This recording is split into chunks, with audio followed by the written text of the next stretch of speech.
Bugün Azərbaycanın milli qəhrəmanı Seyid Mübariz Ağakərimoğlu İbrahimovun doğum günüdür. Bu münasibətlə Azərbaycanın Səsi İctimai Birliyinin sədri Məşədi Faiq Əhmədovun təşkilatçılığı ilə tədbir keçirilmişdir. İlk öncə tədbir iştirakçıları 2-ci Fəxri Xiyabanda milli qəhrəmanın məzarını ziyarət ediblər. Məşədi Faiq Əhmədov şəhidimizin məzarı önündə çıxış edərək Mübariz İbrahimovun keçdiyi həyat yolu və qəhrəmanlığı barədə qısa nitq söyləyib.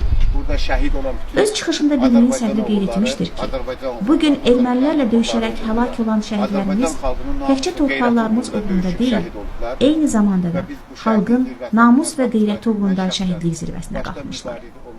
Həmçinin öz çıxışında Faiq Əhmədov bunları demişdir.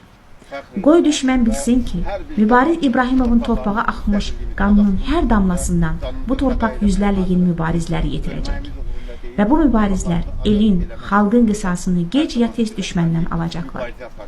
Cənab Ali Baş Komandanımızın da dediyi kimi, əgər məsələnin sülh yolu ilə həlli mümkün olmasa, Azərbaycan ordusu müharibə yolu ilə torpaqlarımızı azad etməyə qadirdir və buna hər an hazırdır.